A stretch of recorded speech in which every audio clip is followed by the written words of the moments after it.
All right, so yeah, I'm downloading the latest.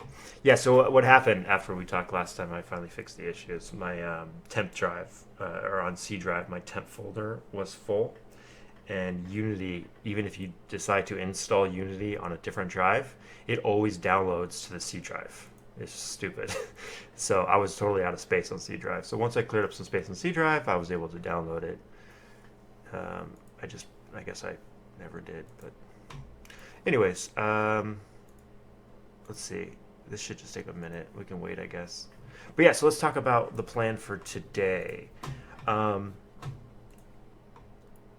yeah, so I was hoping to get some basic assets, a character model, and we can use if there's an out of the box one, we could just use that. It's fine. And obviously rig it up with a camera for third person or maybe over the shoulder, whatever's easiest, and just to get us up and running, and maybe we can adjust it, to our liking. And then maybe hunt on the asset store or something for like a prefab like house or dungeon, or it doesn't really matter as long as it's got four walls and maybe a door. Um, because the initial part of the POC that I want to do is walking through a door or some kind of mirror or portal or something, and that's gonna just teleport you. It's gonna teleport you through time, but since we don't have any HUD or anything yet, you're not really gonna know that. But it's gonna teleport you, to your starting spot.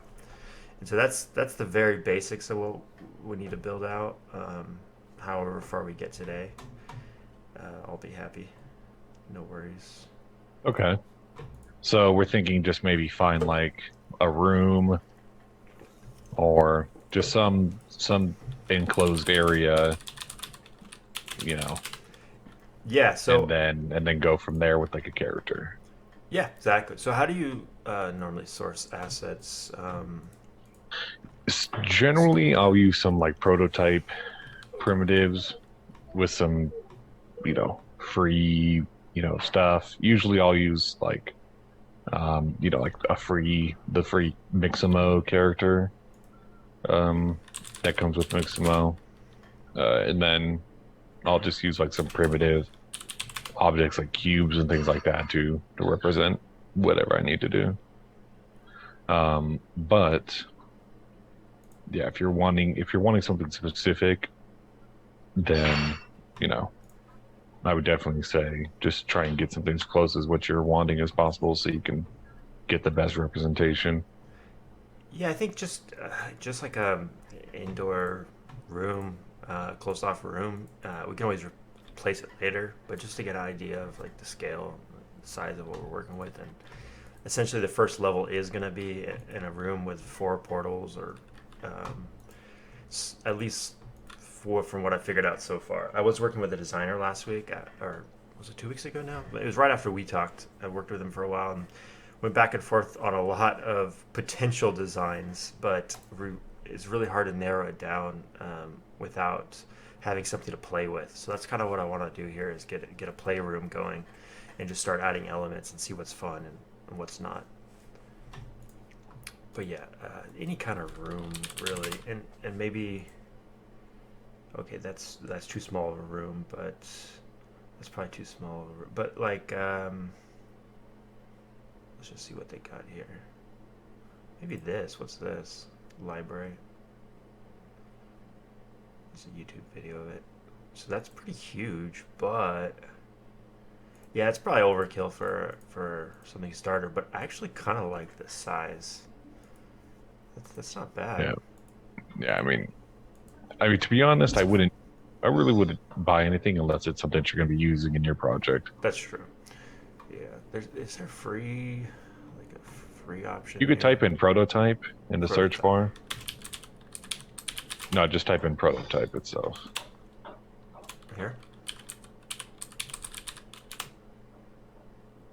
And like you could utilize the grid box prototype materials at the top right. Um, that's a good pack, if you just want some basic Oh yeah, that's perfect. Oh yeah. textures, you know what I mean, to base your design off of. Oh yeah, that's perfect. Let's go with that for sure. Or there's a prototype asset that has some rigged characters as well inside of it that are prototype looking, that you could utilize for a lot of these kind of basic needs and things as well. But just depends on your preference. Okay.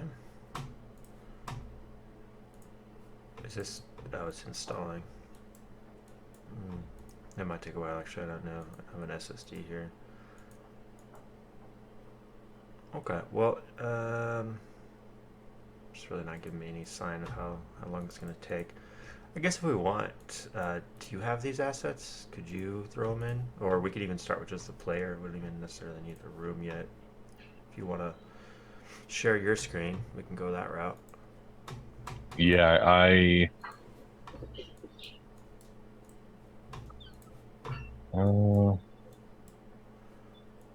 yeah, let me see here.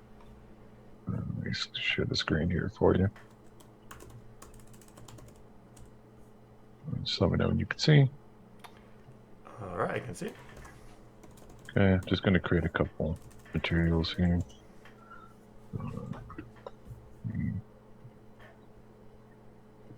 Joints. Okay, this is the stuff we had remnants. Let me minimize this here. From last time, if you recall correctly. We're just messing around with stuff. Okay. All right, so we're going to bring our character in. Let me go into my package manager. Now I have a prototype asset that we can utilize that has some additional things in it that might assist in portraying what we would like. It's just, if we were to use it, obviously you can't use it in production of your stuff. So you just have to remove it at some point in time. Okay, and how easily replaceable would it be? Because again, obviously you're not going to be, having prototype textures and stuff in like your actual thing. Yeah, as long as it can be swapped out fairly easily. What is your game again? Was it a RTS or? No. So it's gonna be like a Little Nightmares thing, like right? Little Nightmare style. Yeah. Yep. Was it what was the genre? Was it like medieval or was it? It's gonna be sci-fi. I'm thinking Sci-fi. Yeah. Okay. Could be some time travel elements. Okay. And then for the rooms, was it still going to kind of just live inside of rooms, or were you thinking of some additional kind of stuff there? Yeah, that's still all open. So for now, the first one is definitely going to be a room, but I don't know if it's going to be a spaceship, a dungeon, a cabin. I don't really know. It doesn't really matter right now. So I think just the pure polygons is fine. Okay. This prototype pack is $5. So we could utilize it for now just to kind of get some things rolling. Yeah. You know what I mean? Let's do it. Yeah, whatever's easy to work with. Like, $5 is fine. Whatever. Okay, so we'll just go ahead and import that in. Because we could use the Mixamo character, but I mean, it helps with cohesion if everything kind of looks the same, You get into the case with a lot of these things and you end up having things where you're just asset bashing, and then you can't really get a cohesive look on what your project is because you're using stuff from like 15 different modelers and whatnot. So it's better just to go with the proper thing from the get-go here. So we'll have something strong to build off of. Obviously, we're going to need some animations. You know what I mean? Yeah, that's one thing. I don't know how much that's changed, but for an old project I was trying out, didn't really get very far. But like I hired a guy to build out a robot, a 3D character robot, but then it wouldn't animate properly or something like that, and like it would be really hard once it's rigged to, if I decide to replace it later, to use the same animations and stuff. So that's one part of this, and I don't know how heavy you normally go into the art and animation side, but I definitely would want something. I want to learn it in a way that's reusable. So like if we rig something up, preferably be in a way that we could swap out the character model later. For sure. Yeah, we'll set the animator controller up and everything so that way it's proper from the start here. So what we're going to do is we're just going to find some base animation stuff. I'm just going to make sure that these are proper. ones that we could actually use here.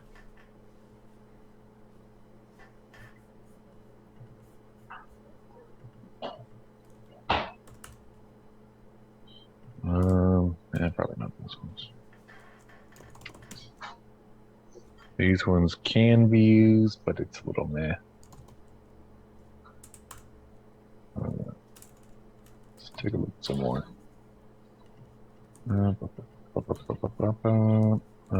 Mega animations. We might be able to use these. I think these were all right.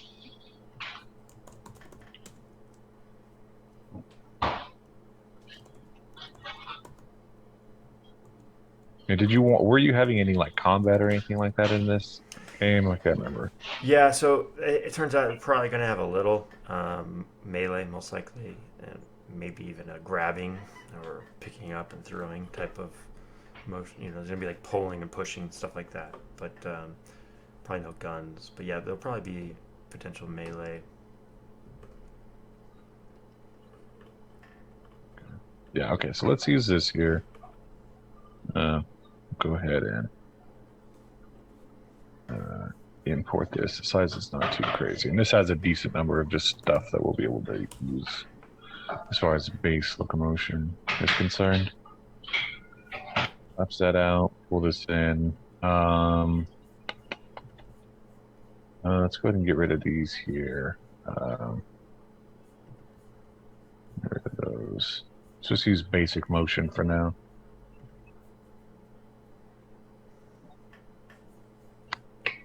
Right.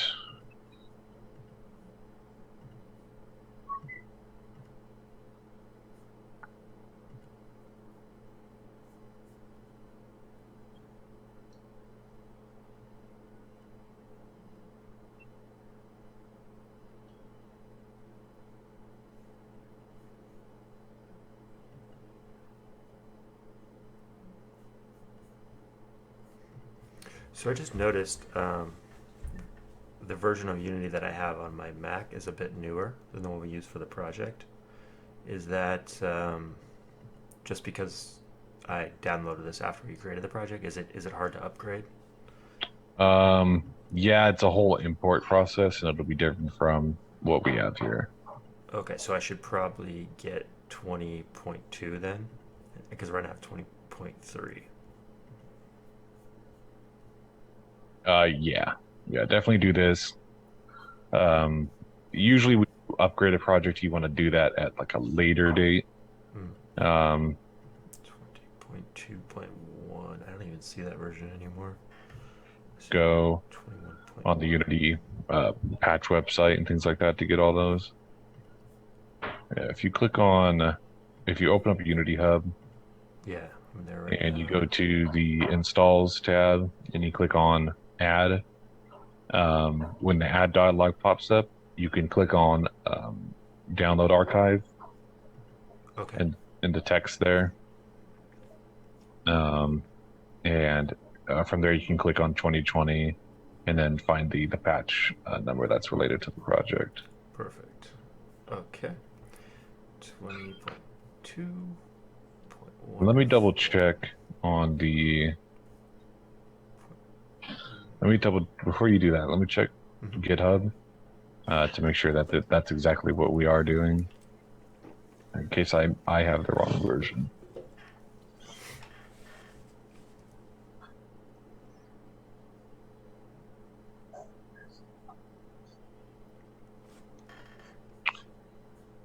Wait for my thing to restart now. I could probably actually look into the initial commits, file tree, project settings, project version. Yeah, our core that was pushed up was 2020.2.1 F1. Okay, I'll grab that one.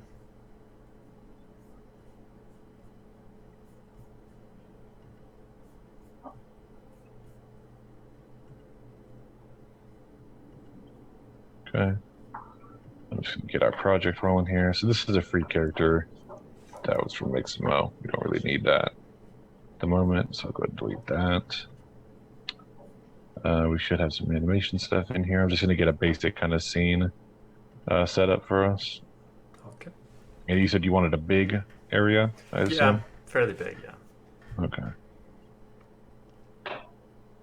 Let's go ahead and look at our...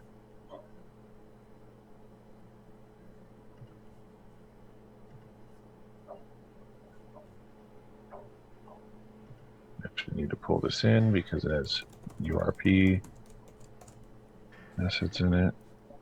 What's URP again? The The rendering pipeline. universal, yeah, universal render pipeline. Right. Okay, good there, good there, good there. New props equals. Alrighty, we're looking good on that front. Okay.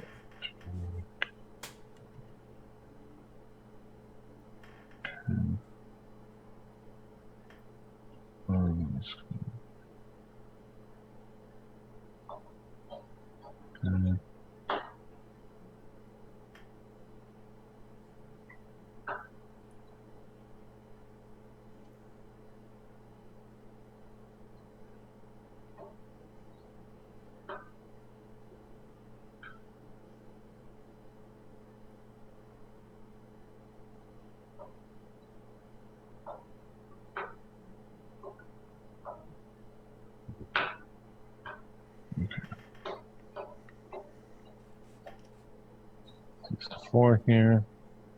Okay. We got this. We'll actually change the color of this to something.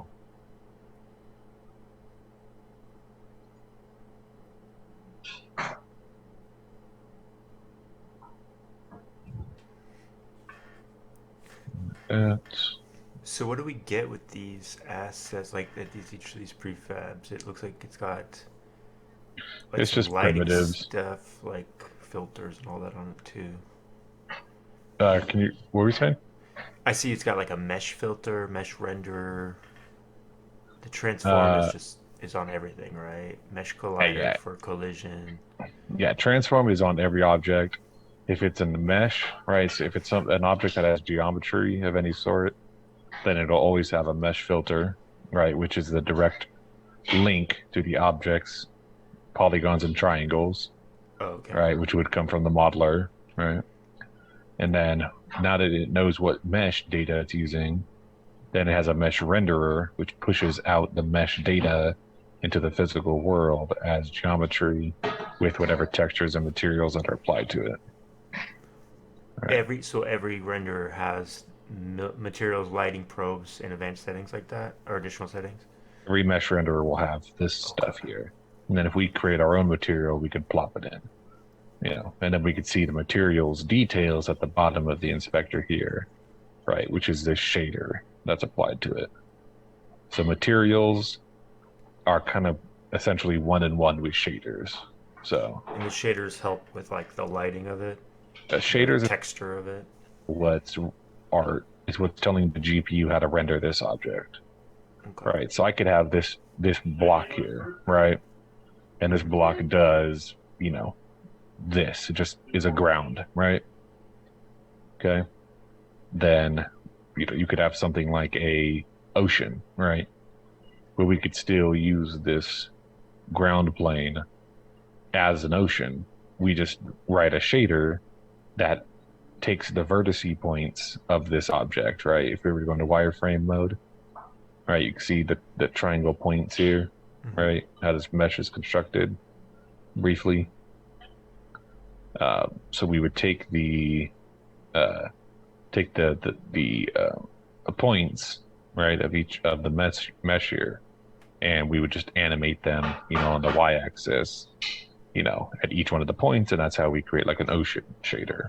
So the geometry will always be the geometry, but the shader, right, that's assigned to this material is what's going to affect how the geometry is presented.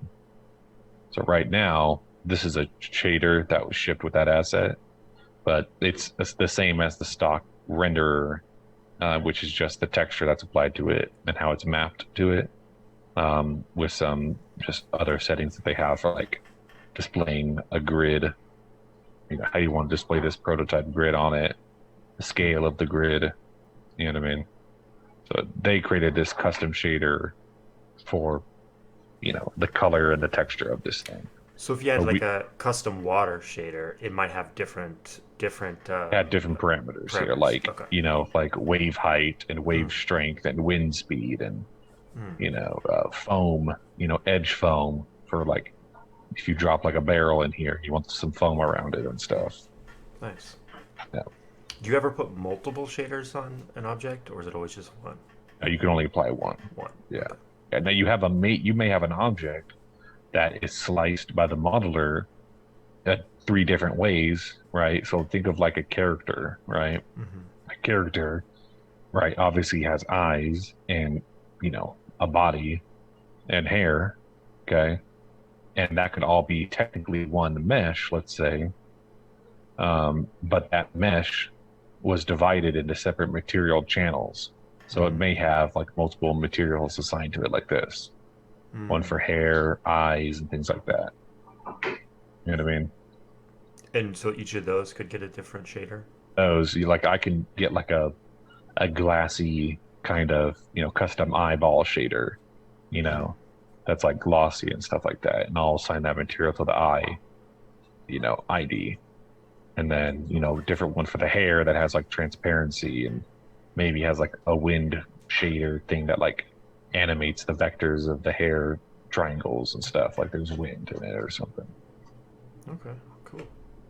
Yeah, but generally, like you would just have like a character here, and then you'd have like sub things like this would be eyes, this would be body, this would be hair, and then you would just mess with the objects directly inside that character like this, Gotcha. Okay, so they would just be separate objects. Okay. instead of them just being different material channels. Because you may want to have like, you may want to have the eyeballs, like look around and stuff like that. Mm. You know what I mean? And may want to mess with that stuff. And if it was just one mesh, you wouldn't really be able to do that. So usually the case of multiple material channels would go better with like if you had like a sci-fi gun, right? And like one material channel would be like decal color, another one would be like muzzle, you know, Mm. thing or whatever customization would make sense on that front.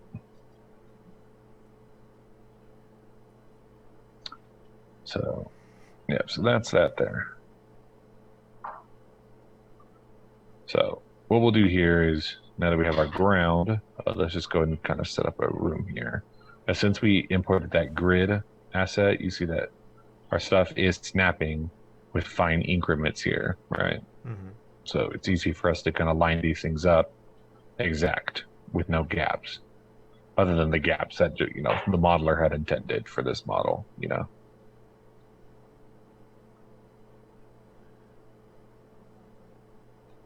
So how big are you thinking you're wanting this kind of room to be? I guess let's just start with You actually put a character in so you can get a sense of scale. yeah, maybe. So we'll put a character in. Put a character, put a dummy male character in here. Say male, no face.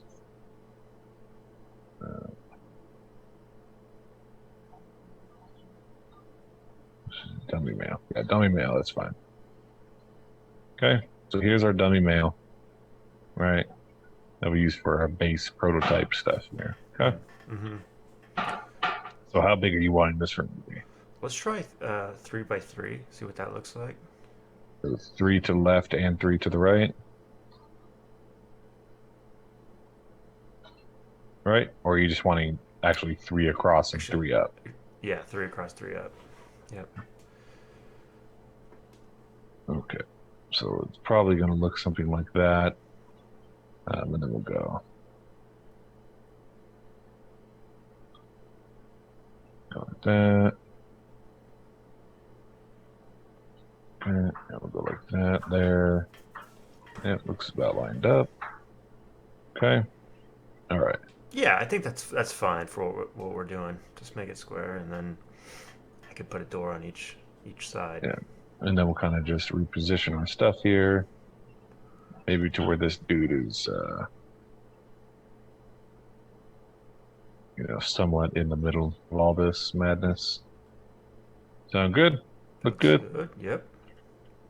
Alrighty, so now we got our dude in here. Let's go ahead and you said you wanted to put some walls up too, right? Yeah, let's throw some walls and probably a roof or ceiling on there, and then Tabs here. Let's look for. We want to add any doors you thinking or anything like that? yeah, I'm thinking a door in the middle of every wall. So if you Okay, do so one, let's you add a can door copy frame. it. Let's add a door. Okay, we'll put that there for now. And then we said we want some walls. So let's look at some walls. Walls arched. Okay, so we have walls that are the same size as our objects here. So we will go ahead and just put them as such. Okay, so those are our walls. We'll put them here. And you want to cover the whole area, right? Yeah. What do you hold to duplicate? Is that control? Yeah, it's Control D. So I Control. Control D, and then Nice. I'll 90 degree it. Okay, and we'll pull it all the way to the edge here. Snaps good. Okay, and pull that there. Bump. Control D. Okay, pull those there. Turn the lights off so we can see. Okay. Make sure that's overhanging. Oh, we're looking good. Okay. Good. Looks like we're a little funky. What's going on at this end? Probably the width of the wall, maybe. Maybe Yeah. half on. Okay, so half let's off. go ahead and slide it over to where they're lined. Okay, we're looking good. All right, yeah, we got the same here. Okay, make sure the corners are touching. Awesome. Okay, so now we have our room, right? Maybe do the back wall too, or Yeah, see, we're changing the texture here for the material color, but it's messing with all of our materials, right? So we don't want that. I kind of like So let's black. go ahead. That was kind of cool. All right, but we could use that if you'd like. Sure. We'll go ahead and add a material here. Okay, we're gonna call this one. Where did that material go? Okay, I don't know where that material went. Okay, so we're gonna name this one door frame. We're gonna name this one door. We're gonna name this one ground. We're gonna name this one walls. Okay, and actually we'll name another one called roof, because we probably want these to also be the top of our setup as well, right? Yeah, yeah. So we'll go ahead and move those up.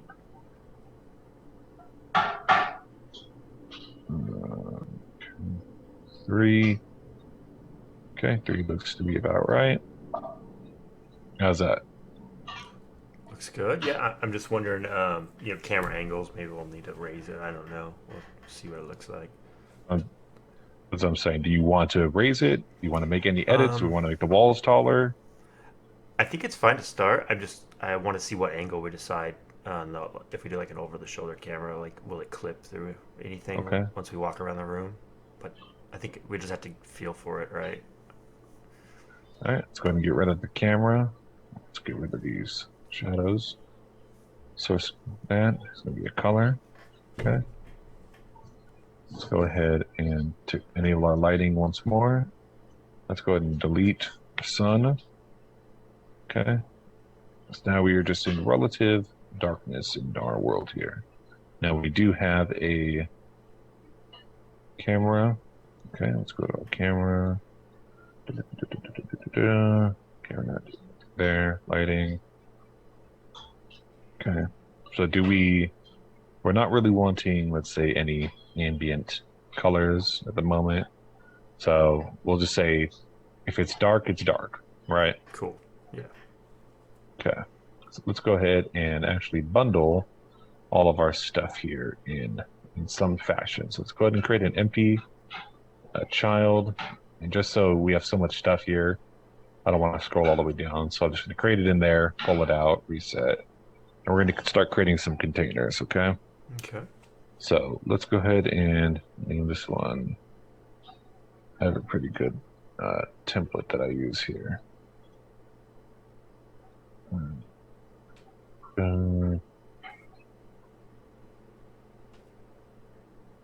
Yeah, so we'll do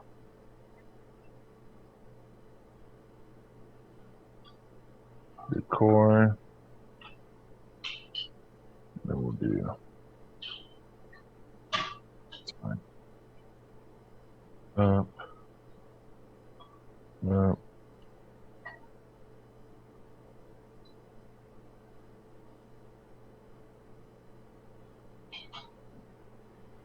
Up. Up. Up there. Next. Again.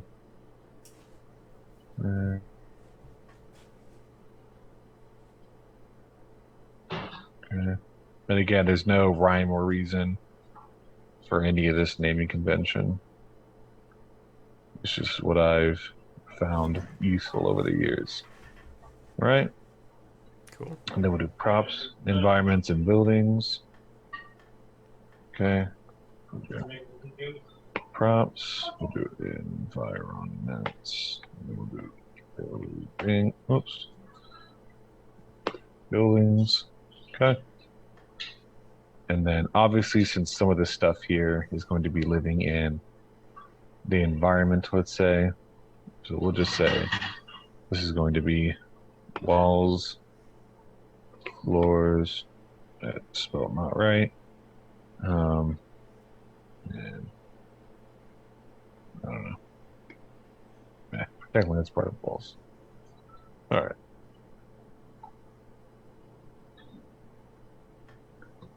Okay.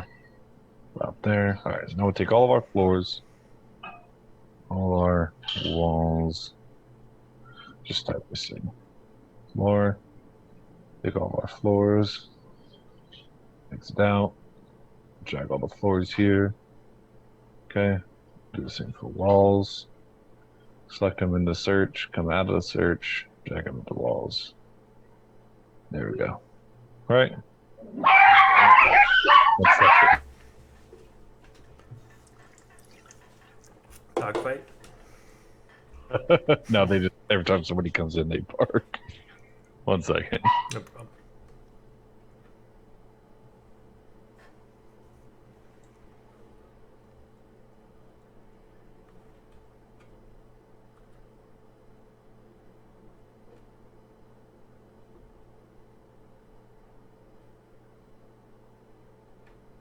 All right, you'll hear some voices in the background, but parents are over here. Okay. Don't mind any of that. You might get some random dog barks. Totally professional. Top level. Working from home. Alrighty. Where did we leave off? We were organizing, right? Yeah, so probably the door needs. So we'll throw door in. We'll say door and door frame. We're just gonna live in walls because why not? And then we'll say door is gonna be props, right? Because we can kind of interact with it. So we'll leave that there for now. However, generally these two will kind of like come as one piece from your modeler and whatnot, you know. Right. So let's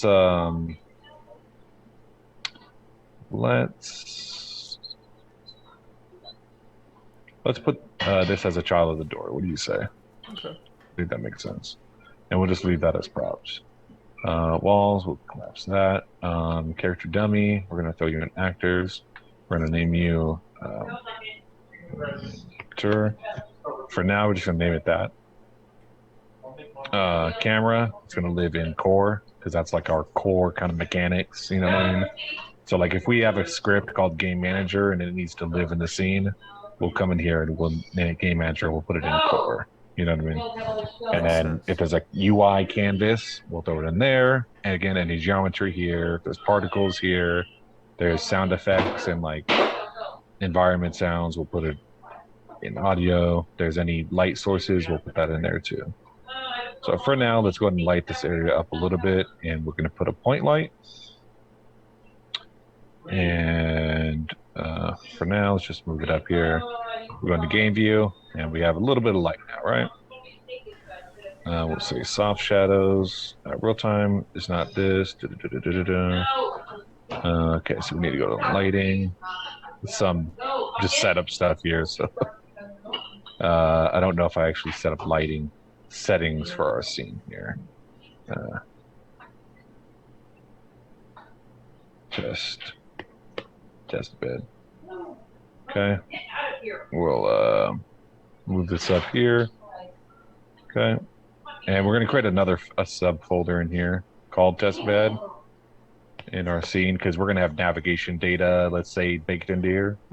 So we want to put that nav mesh. Generally, the Unity stuff like for occlusion, baking, and navigation, it'll create a folder called this anyway. So we'll just go ahead and put our lighting settings in there and do it preemptively. So coming back into our lighting. Okay, we'll set this here. Nothing is set to bake, so we're fine. Let's go back to our point light. Real-time indirect bounce shadowing is not supported by spot or point lights. It's fine. Real-time shadows for point lights are not supported. Either disable shadows or set the light mode to baked. Shouldn't need to do that. Turn my light back on so I can see what's going on here. This is going to be a side note here. I need to figure out what's going on with this. Okay. URP, good. Post-process data. Lighting, cast shadows is on per pixel. Shadow resolution here. Cast shadows enabled. This is all good to go. 1 second.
Yeah, this is weird here. This must be a new version of Unity thing here. It's Let me look. So it says real-time shadows not supported with point light. yeah, this is just dithering here. Soft shadows. Real-time shadows for point lights are not supported. Why would they not be supported? The point lights. A directional light is going to be a global light, but that's obviously not what we're wanting because it's too global. Spotlight is not really going to be for purpose here, which will support shadows, but as you can see here, the Yeah, there was a thing on Unity forums back in June. Just somebody asking why they're not supported. Yeah, No there's a feedback. Something to do with just not supported in URP yet. They're researching it. It's fine. interesting. I wonder why that is. Because the thing is, even though it's set, if we set it to baked here, it should still give us what we need because we're automatically generating the light map at runtime and in the editor, which is signified here by our lighting tab. If we go into scene and we scroll down here, we set the auto generate to true. Hmm. See that? So yeah, there's nothing needed here. This is all just the basic stuff here. So once this gets done here, yeah, I'm very confused on why this is doing this.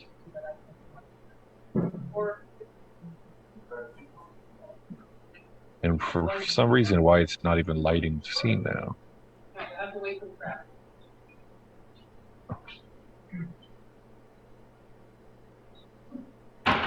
Oh yeah, it's currently available in beta 2021.1b. So it's coming. Yeah, this is interesting, to say the least. Regardless, I mean, it's not really going to affect what we're doing at the moment. It's just minor inconvenience. So does it have to rebake every time you move geometry, or what? Yeah, every time you move, it rebakes. However, it caches that global illumination data, Mm-hmm. and it should be something that's a little bit more simple after the fact. It should be a quick process, but for some reason, it's just not. It's not cutting it, and it must be URP that's causing it, Mm. since it's causing it as well for that there. See, because we set it back to the point light, but you see, it's not giving us that error no more. All right. But we are baked. Yeah, it's big now. It is baked, so yeah. So let me set it to mix for now, and then we'll just kind of deal without having a point light shadow. So we'll leave the range here. We'll kind of bump this up a bit, and we'll pull that down. And we'll kind of make it live right here for a bit. Okay. All right, and then we'll turn the lighting off, and then we'll position. You said you wanted a door on each side here. Yeah, 4 doors there. Let's use the snapping that we have at our disposal. Okay. Okay. And go right here with that one. We know that's the same door, so we're going to go instead of -75 or 75. Wait. Okay, looks like we're a little offset here. So, all right, so we'll pull that out a bit, and we'll -90. Give me 1 second. Mm-hmm.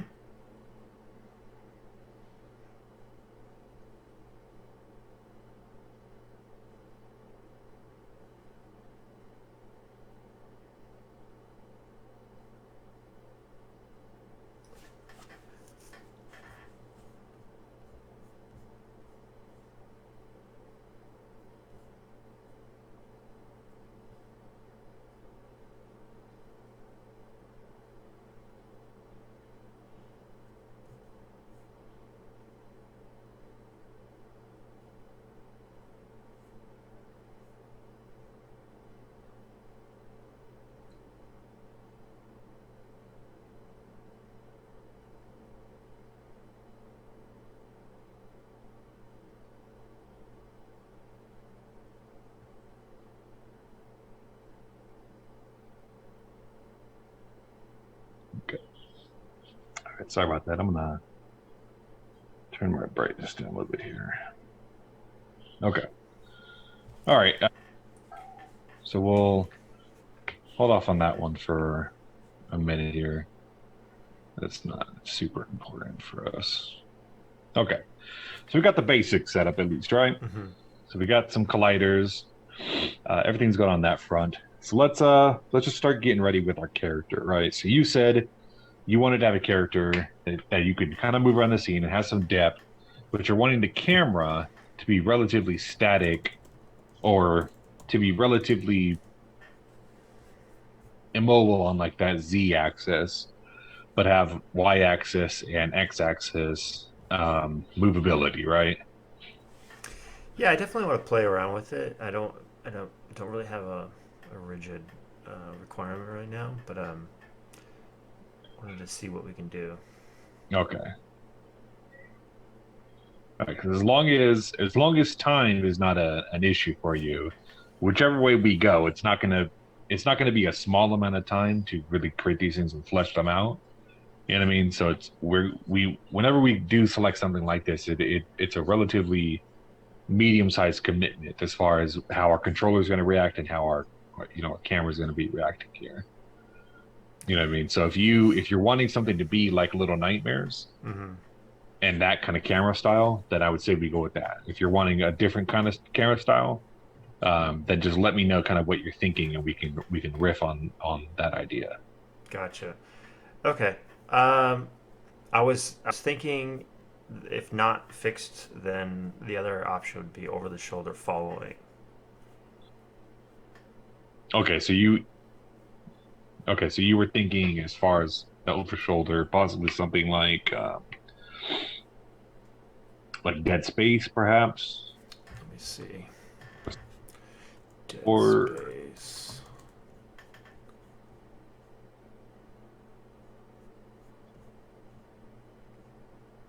Yeah, something like that would be good too. Um, I guess for right now, let's just leave it fixed. okay. Let's just get the player moving around the room, and if it makes sense to offer full 3D movement or viewing, then we might have to add the camera to follow. But right No, now, I think we might be able to make this work. cool.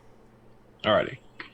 Okay, so what we could do from here is we'll just start with the basic animation related stuff. Okay. Okay. So on our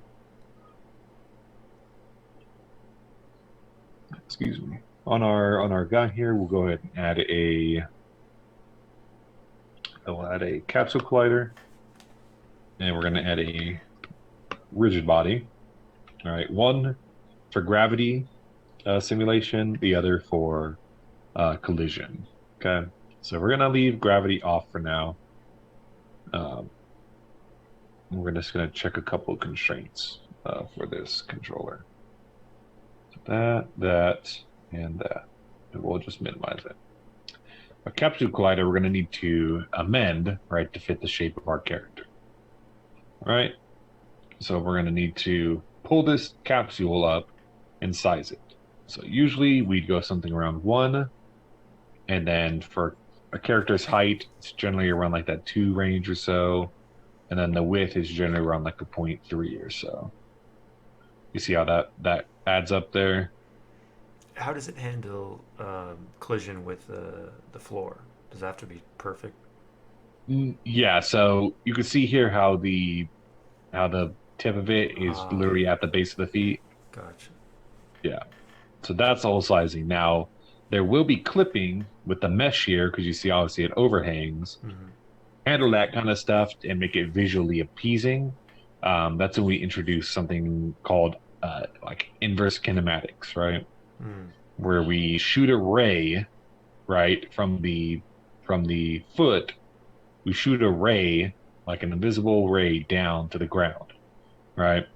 And if it intersects a point from, let's say we're casting the ray from this point here down, and it hits something, okay, and it's within a certain threshold under the foot, then the foot itself will pull itself up and not be flat on the ground.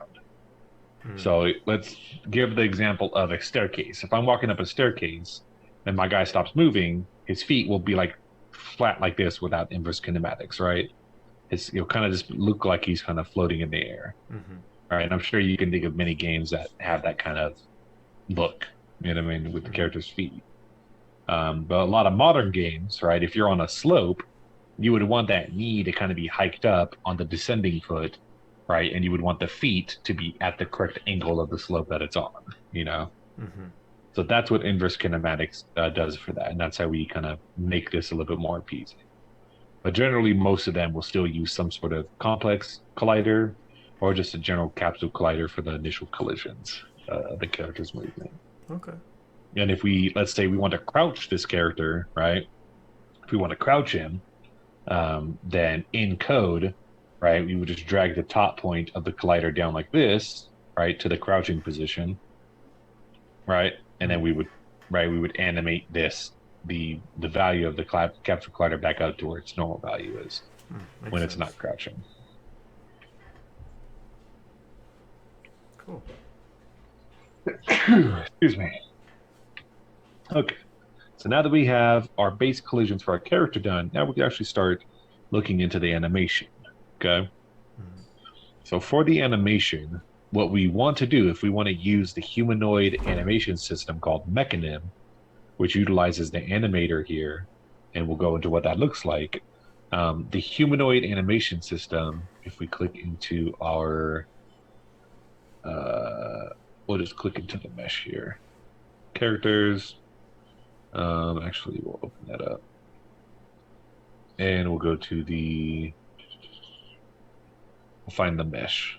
All right, so if we click on the character here, see how its animation type is called humanoid from this list, right? When it's humanoid, it essentially tells Unity that any animation rig with bones and joints that follows the humanoid example and naming convention, which Unity provides as far as how to like name the bones and things. And as long as that rig matches what Unity specifies, you could have a gnome, a giant monster, and then a normal like male person. They all can share the same animator controller and the same animations, right? The Nice. same run Okay. animations, the same attack animations, That's because they're perfect. all following the humanoid rig, right? So if you ever hear like retargetable animations and things like that, that's what it means. Mm. On the asset store, which is why the asset store sells packs like this dude's back here of these animations, what I'm saying? But most people would think, hey, if I use these animations, I have to use this guy's models. And that's not the case. You can see his guy here was already set up for humanoid, Mm. his test guy, right? His test little prototype dude that the publisher had. Okay. So that's how we know that his animations are already set up for humanoid Mechanim. And even if you were to go to his asset store page, it'll say like Mechanim ready or humanoid rig ready or whatever on that front.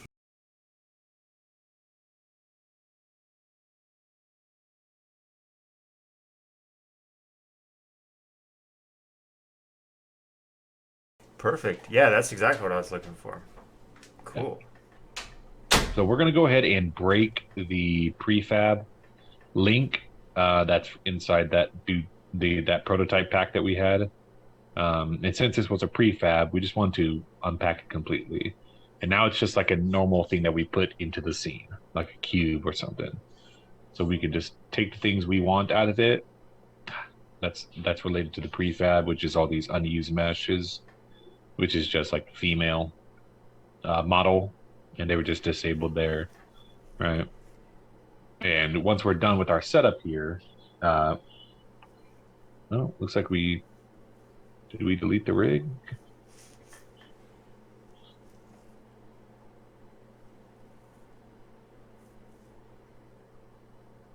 Okay. Okay. Let me let me try and redo that there. I think when I deleted it, it didn't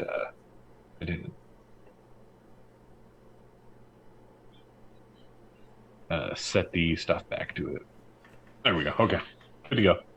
All right. So now we just have this guy as our prototype guy, and then we have the rig itself, which is the hips, and then we follow the hips to the spine and the upper leg, right? And that's all the bones that we can manipulate, things like that with the animation data from whatever package that we are using. Mm. So first, in order for us to actually start using animations, we need to know what we're actually wanting to do in this demo. So for our demo purposes, we're probably going to want to just have the guy walk around the scene, Yeah. assumingly, right? Yep. Know that we're obviously going to need some sort of walk animation inside of our controller. So we come to our animation folder that's inside of our source folder. We'll right click in here, we'll go to create.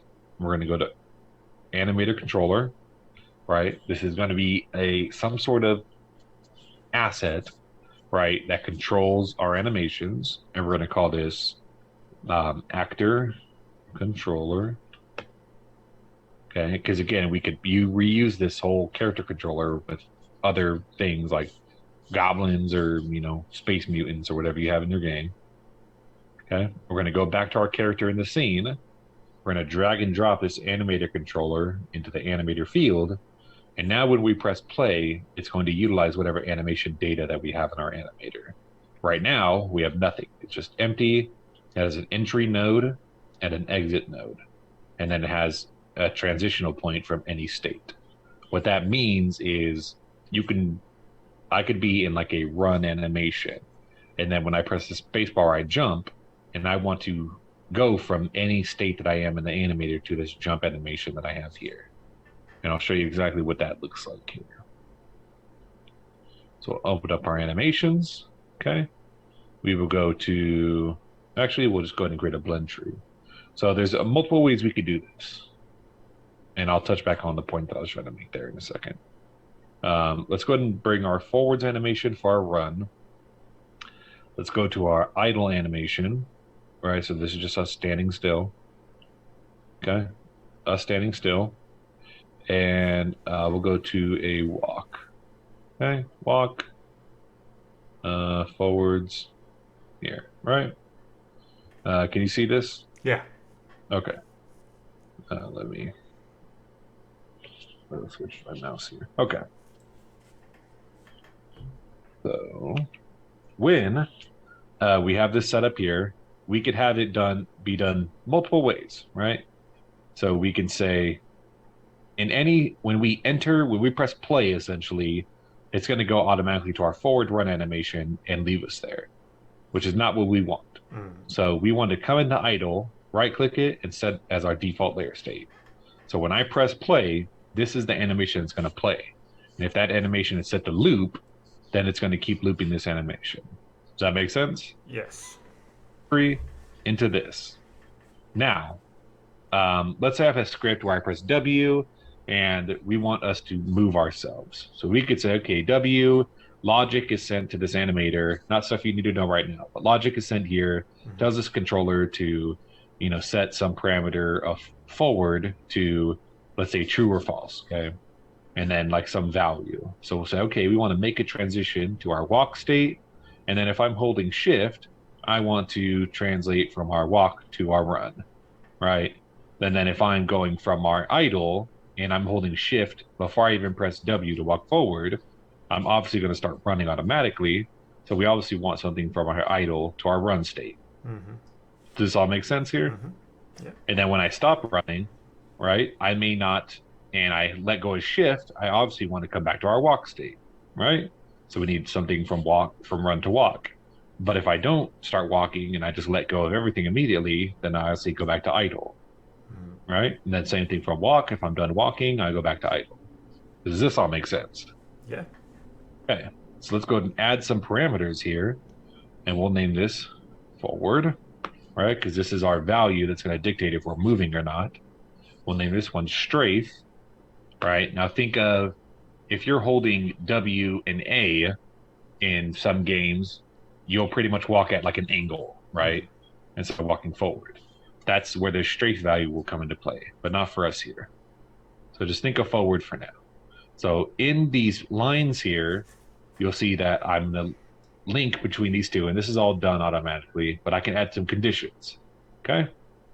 A condition I want to add is if my forward value that's being passed into us by our like character controller or in our script, right? If that value is greater than 0, which means obviously I am moving, then we want to go straight into our run state. However, we do have to create the manual condition here that says, hey, you know, this is greater than 0, then obviously I want to run. But we could also walk. So if our forward is greater than 0, how does this state know which one to pick of these, since they're both greater than 0? They need another Boolean check if shift's held or not. Exactly. So it has no idea. So what we can do is say, okay, if our forward is greater than 0, but less than, let's say, 2 is the value that's passed in for a run state, right? And then if our forward is greater than this, but or less than, let's say, For, yeah, less than 2 here, and then we'll say greater than 1 here, right? Got it. Right. So now we're good here, and we'll check exit time. All this exit time checkbox means is even though we're pressing W and we're running, we have to finish this whole idle animation before it loops again. We have to finish wherever we're at here before we actually go into that run animation. So we want to uncheck that because once we start wanting to run, we want to just blend right into that animation. So we'll do the same for all these transitions. Okay. Uncheck that because we want to go straight into them. Here and here, right? So right now we are able to go into a run animation and go into a walk animation with this logic that's being passed into us. Okay. And then you would naturally assume that if our vector of forward is less than 1, meaning that we're not even walking, then we're just going to go back to idle, right? However, when we're going from run to walk, we'll say if our forward is less than 2, but greater than 0, okay? We're obviously going to our walk animation. And then from here, okay, if this is that, this is less than 1, then we are obviously going to go back to idle. So do all these make sense now? Mm-hmm. Did you set Pretty that? simple, Yeah, right? okay. Perfect. Pretty simple, right? Mm-hmm. That's like a lot of manual work, though, right? Just to set up a walk and a run. And think of a game like Skyrim where you have tons and tons of animations. You have crouching, you have strafing, crouch strafing, run strafing, walk strafing, bow aiming strafing, sword wielding strafing, Yeah. wielding running, right? You have all these animations. You can imagine how this thing would be way out here and it'd look like a spider's web, right? Of just arrows and lines going everywhere. So what this will for sure work with that logic, that this imaginary logic that we pass it. Okay, don't get me wrong, it will work. But there's a better way to do it, and that's called blend trees. Okay. So think of these like you drag and drop an animation in here. Think of these as like one-off, like one-time use, right? Like I played a jump animation. So, right, I come in from here. We'll add a trigger, which is not a bool. It's just something that fires and then automatically turns itself off when the animation is done playing. This is all automatic. And we'll say this did jump. Okay, so wherever we are in our animation loop, even if we're running, at any point in time, we could press space and jump. Okay, so let me let's find our jump animation. Jump. Let's jump here. And we'll put this over here. And at any point in time, we want to jump, right? And we'll put that action right here. Did jump. Okay. Any point in time, we'll jump. Right.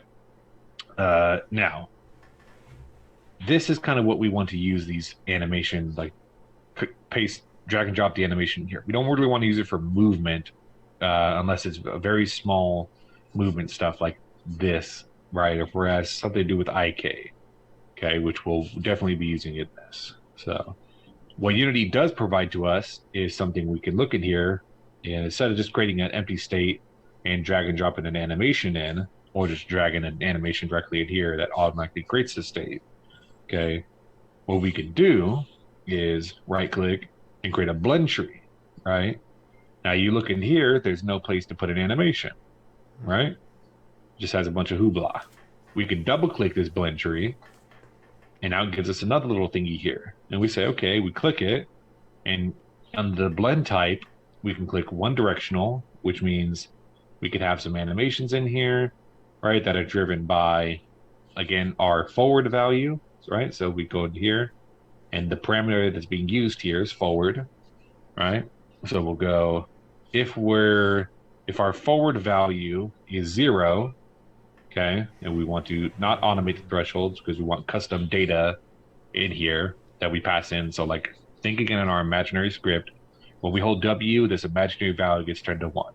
If we hold Shift and W, that imaginary value gets turned to 2. And then if we let go of everything, it's 0. Okay?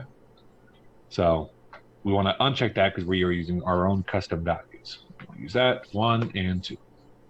And we'll come in and we'll drag and drop our run as our last value and our walk forwards as our second value.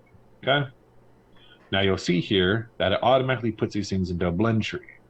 And in our preview window here, we'll press play. Okay? So now it's just testing our animation, and we can have a little slider here, and this does not have anything to do with runtime. This is just for us to test what this animation looks like with the blend tree. So we're going to slowly blend up to a value of 1. That's cool. So now that's why this is called a blend tree. Now, when we hold W in our imaginary script, we don't just automatically set it to 1. We can have it go 1.1, 0.2, right? Just lerp that value up smoothly. Mm-hmm. That way it smooth transitions us into that 1. And then we hold Shift and it smooths us into that run. And if we let go, it smooths us down. You like that? I love that. That's awesome. See how much simpler a blend tree is than doing all this crazy shit, right? Greater than, less than, figuring out what state we're in, what state we're not in, and doing all this and having to figure out the links between everything. No, we don't need to do that. We just throw it on a blend tree, right? Now, this is obviously for this very basic example. This is 1D. Now, this is not like one dimension in the sense of like I'm a 2D game or something like that. You know what I mean? This just means, hey, one dimensional, I'm going from here to here, and there's nothing on the in between. Now we can do simple, let's say freeform directional, and it'll start to make sense here once I add some additional motions in. Okay. So now we have 2 parameters that are driving us, forward and strafe, let's say. Okay.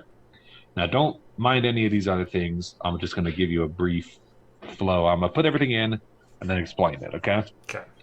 So we'll do forwards, or we'll do idle, right? And then let's say we're just holding A and D. That's just going to move us left and right like this. You know what I mean? Mm-hmm. No forward value. It's just going to move us to the negative X and positive X, okay? So I'll put left, right. And let's do, after that, we'll do our forward motion. All right, and let's do a forward left walk, so an angled walk at this point in time. Forward right, and then we'll do our run. So we know we need 2 angles for running, and then the run animation, the forward one. So forward run, and then forward left run, forward right run. And I always do left first and then right second, if you're wondering that. And then we'll go through, we'll just set all these to 0, because we don't like this. Okay, 0, 0, 0, 0. Right. So pretty good so far. So now, right, we see our blend tree. It automatically has this. We have 2 sliders here that we can start tweaking stuff, right? Mm-hmm. Now we want to say, okay, in our imaginary script, what values are we going to feed in here? For me, I generally like to say, okay, idle is obviously going to be 0 forward value and 0 strafing value. Right. Now, it may say position X and position Y. This has nothing to do with vector positions or in the world. Right. This is literally just saying parameter X, parameter Y. On the left and forward, the parameter that's on the right. So it'd be, like you just said, forward and strafe. Okay. So our forward value is going to be 0. Now, our forward value is going to be 0 for our just left and right animations. And let me show that to you in the preview. Right. So you see how this is. He's just running to the left and running to the right, but still looking forward. So. Oh, I see. I thought he was running forward, looking right, but yeah, I got it. Yeah, he's essentially, it would be like if you're just holding A, but your camera still stays forward. And that was just a funky. This guy animated it like a full, like, body. generally his chest would be kind of forward, and he'd be like sidestepping to the left and sidestepping to the right. But we'll use what we got. So we know that technically at that point in time, this is our walking strafe. So we'll say since left technically is a negative value and right is a positive value, we'll just say -1, and then we'll say 1. So if we hold A, our strafe value will be -1. If we hold D, our strafe value will be +1. Okay? And our walk value is 1 in, again, the forward parameter. And then our walk strafing, obviously forward is 1s because we're walking forward. And then our left value is -1. And our right value is 1. Our running, our forward value is 2. And we're not strafing at this point, right? But we are run strafing here. So negative. Now, technically you don't do, like if I hold shift, with your strafe value in your code, you technically don't do like you wouldn't multiply it by, let's say, 2 or something like that for the run. You would just keep it as 1 because the game logic will already transition us here in the blend tree based off of our run forward parameter. Does that make sense? Interesting. Okay. Use it just as long as you set everything up and it all follows the same rules. And again, nobody told us to do this here. This is just shit that we're going to make in our script that makes sense to us, right? Some other game could use something like 7 or like decimal numbers. You know what I mean? Right. So to be consistent, though, shouldn't strafe right be 1 then? Yeah. Or that one -2. Yeah. Okay. So left is always negative. So just let's say in our code, we'll say, hey, he's holding shift. Go ahead and multiply our strafe value by 2. So it sends out a 2 strafe. So we look pretty good. So you see this map here? How the dots are going here? Now, look at the circle here and the red dot. We'll click play. And I'm going to move our forward vector. You see that red dot? Right. And now we're going to go to run. And I'm going to move my strafe over to 1. Right, and you see our guy here? See how he's doing that angled walk? And now we're going to move it to 2. So now he's doing his run 1. And actually, we're going to strafe to the other side, the other direction. Right, now I'm holding A and W, let's say, in our controller. Right, and actually, let's slow it down, and now we're back in our walk. Okay, now even though it's a 2, right, I mean, technically it would be this. Technically it would be a 1. Because our code would reflect that. See, now he's in his angled walk. Right? And then we come over here, say he's not strafe walking anymore.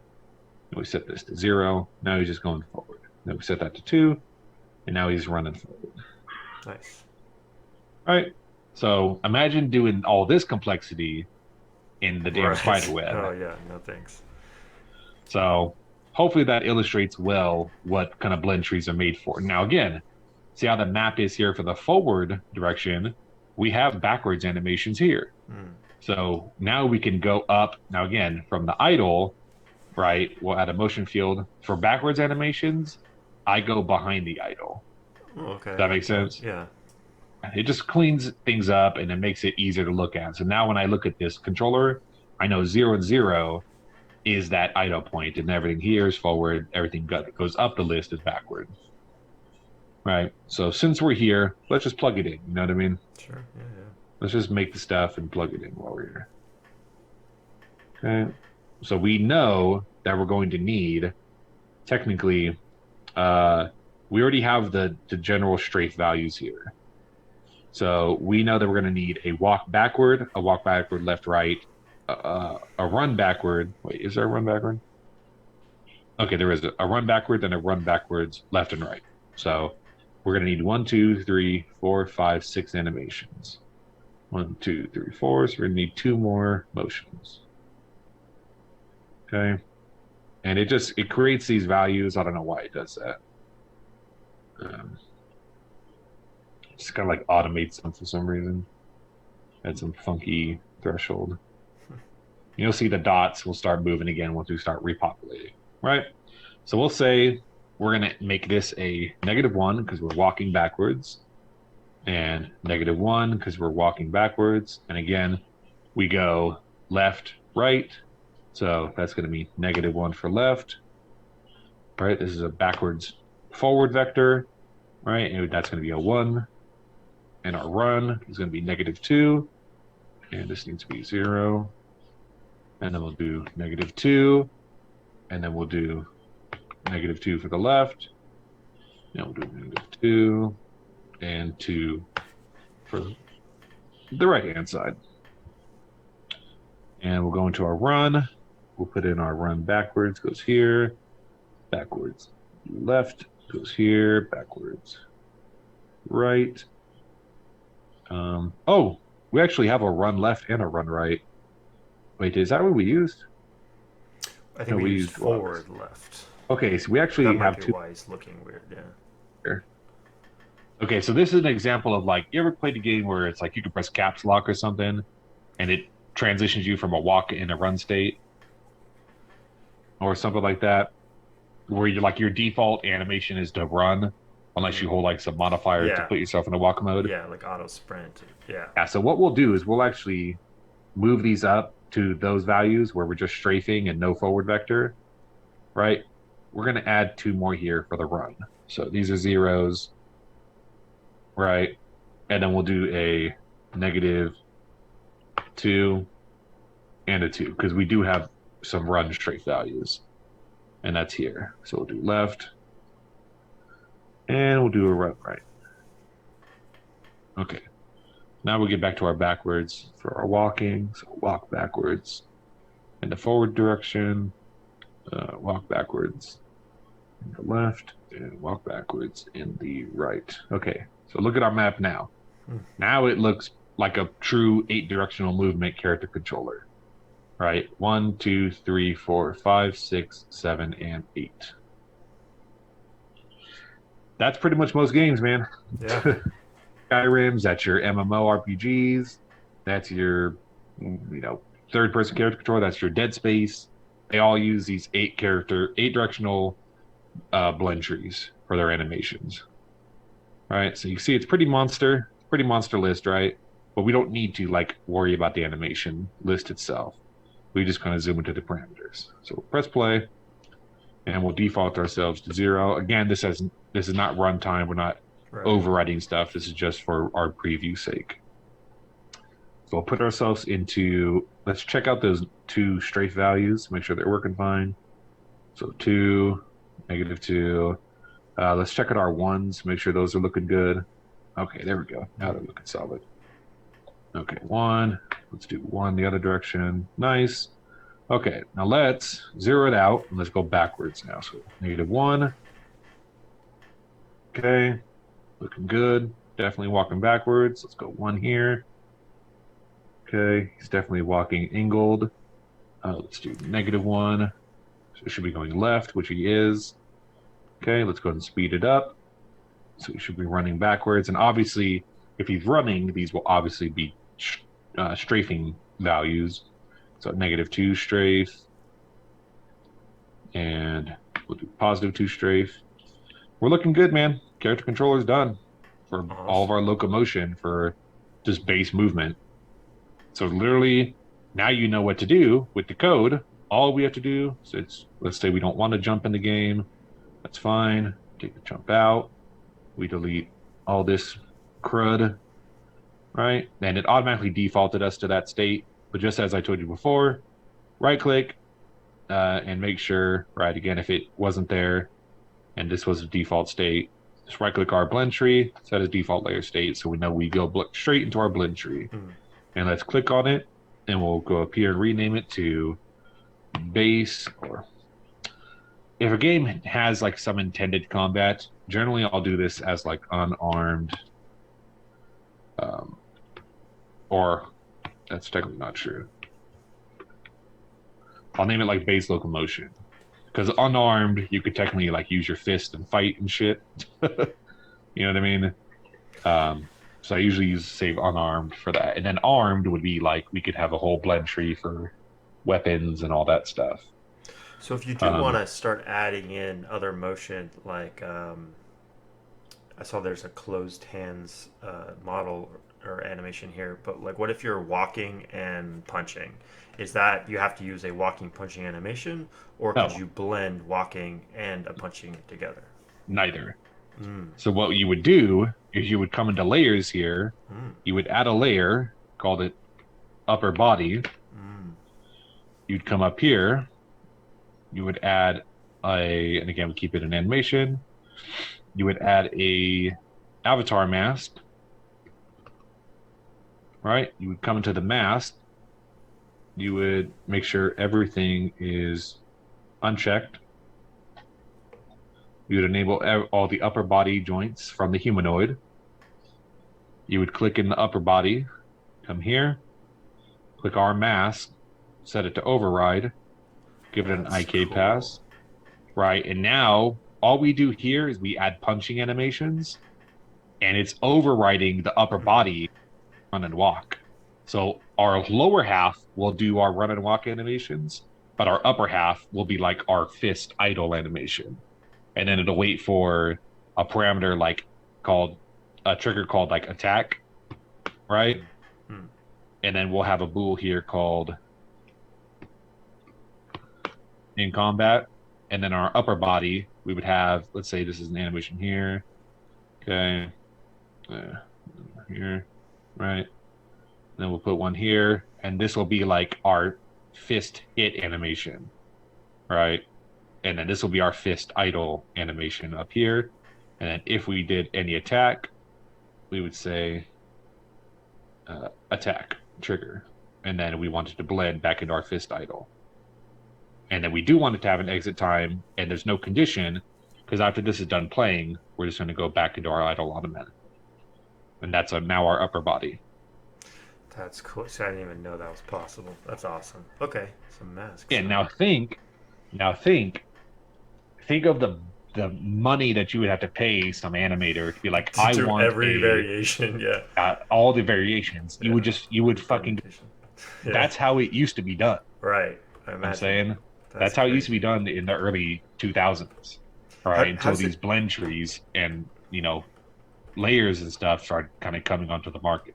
So I noticed you chose override there, but if you want to be really technical, right? Like if it looks kind of funky that his bottom's running and his top half is just throwing like more of a static looking throw.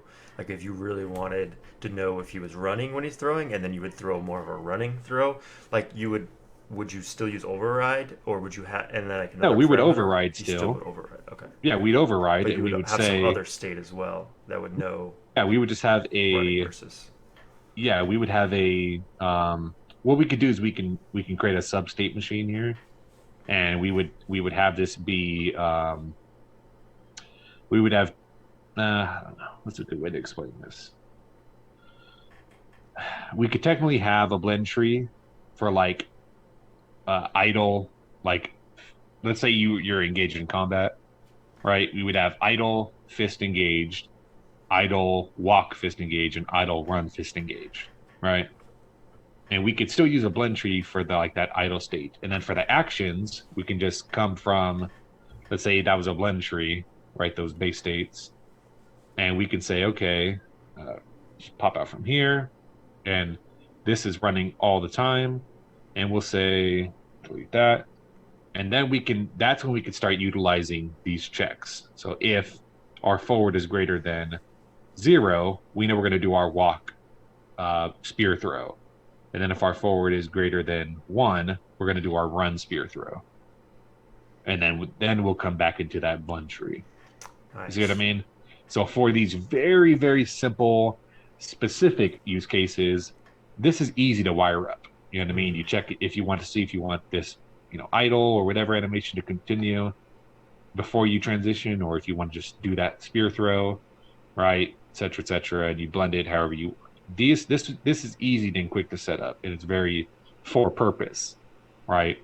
So that's how you would do that. And then for everything else like this, we would put it in a blend tree. Okay, so you just reuse the forward variable.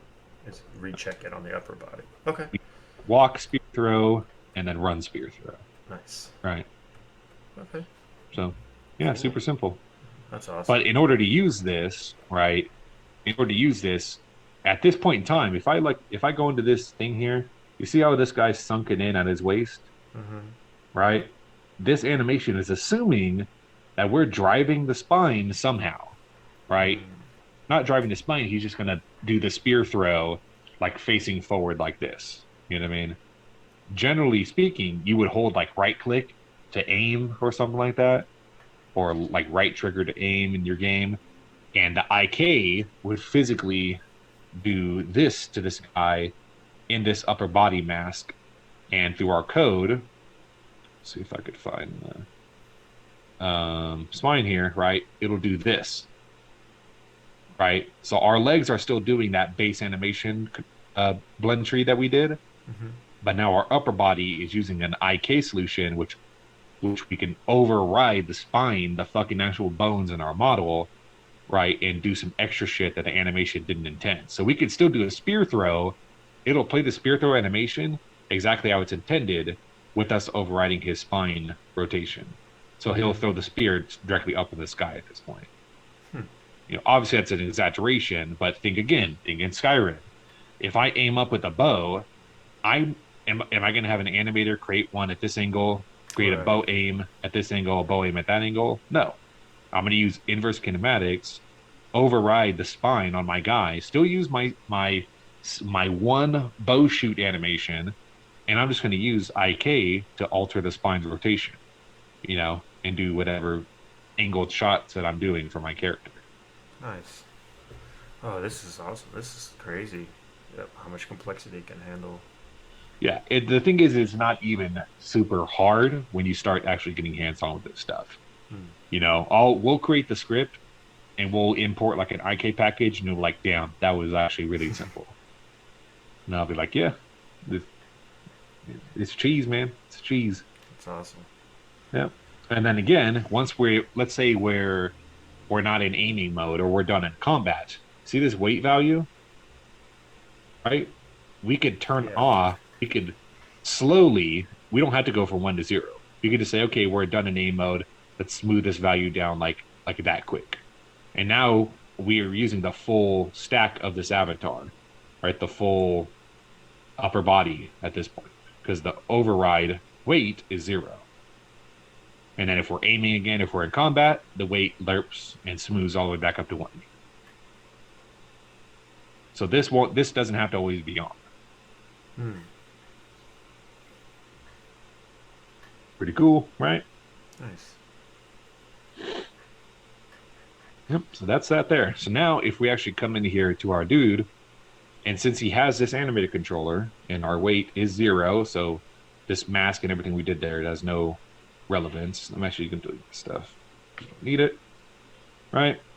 Our guy should I'll be able to do his stuff. Now, there's 2 things that you should know. With animations in Unity, you could animate 2 different ways. You could animate in place, or you can animate with positional data. And this is the animator. This is what the animator would do in his like Maya or Max or whatever you'd be using, right? So if we don't use root motion, we use in place animation, it's super easy to see what that looks like. If I press 1 in our forward, right? What's our guy doing right now? Just walking. You don't see any translation in the world here, right? No. He's pretty much just walking in place. In place, yeah. Right? There's no grid movement. It's just static. Okay? Right. This is expecting us to move his forward vector in the world here, right? At some rate over time. You know what I mean? That we're going to have to move him physically in our code. This is Z value. Okay? Ourselves. Root motion animation, which you may have seen here, let's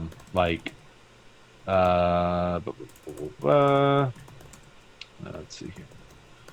If we go to sprint, sprint here, right? I'll press play. You see how it's static? Yeah. Sprint root motion. Take a look at this. It's actually moving. Okay. See that? Yeah. We don't have to code one single piece of movement code. The animation can drive the position of this person.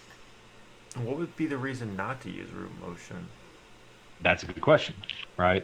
Hmm. You in certain cases you may not want to use root motion because you want to have fine control over the positional data of your character or the rotational data or stuff like that, right? You just want to physically control all aspects of your character um, at that point. Now, in games like it's very game specific. So if you have a game like um, let's see, Dark Souls, right? And you do a roll backwards, let's say, right?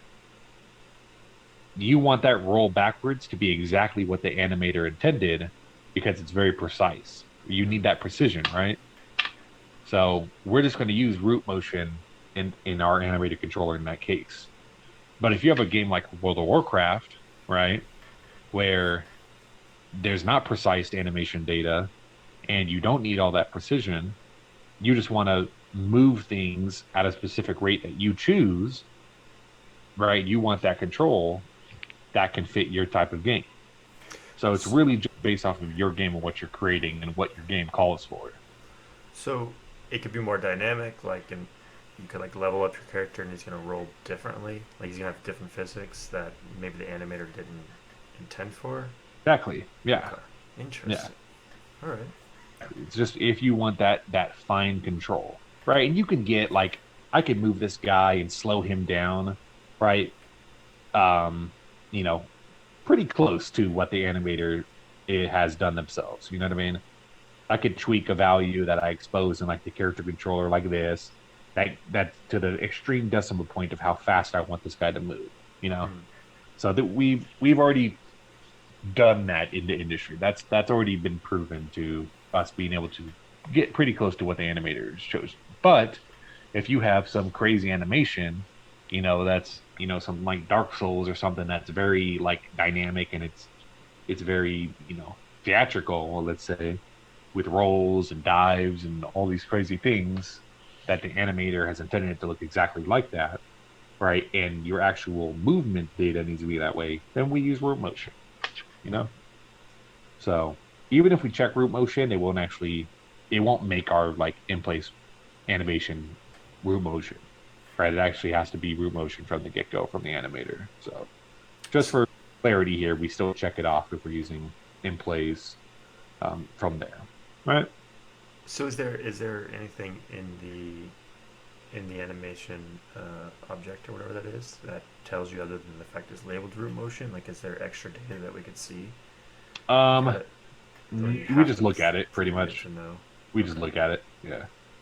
Okay. You don't know unless you preview it. There's nothing really in here that has So, any of that stuff. And we could even have a root motion animation. Um, let's go into see, like we have walk here that is root motion. mm, You know what I mean? But I could bake the Z and the X position in here and make it not root motion by overriding it and bake it into the positional data. But obviously that wouldn't make sense if someone makes root motion animation for you. So right. this guy gave us the option, which is very nice of him. Some animators when they put assets up on the store, they just will like do full root motion, and you're like, kind of need it for that. But even if you have root motion that is fully dynamic like this, I can turn off this root motion and make it in place. Mm, You know what I mean? If it's in place, I can't make it dynamically root motion. But if I do have a root motion animation, I can make it both in place and root motion just by unchecking uh, apply root motion here. mm. Does that make sense? Yeah, that's cool. Awesome. So if with us, we're just gonna say, let's have control over this first, just for simplicity's sake, and we'll drive, the data of that animation for ourselves, Sure. both with our forward parameter, and uh, our uh, strafe. Hey, I thought the hell? That was weird. Where's our forward parameter?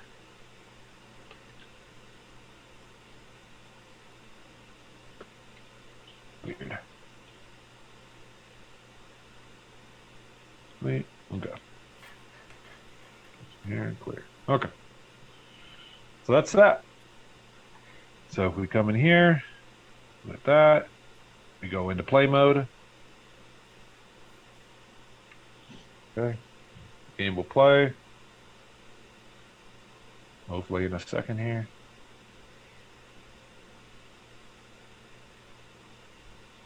It's like the first time I think I've pressed play in this project. All right, so we press play, and now we can still come in our animator, and we could just tweak the forward value ourselves.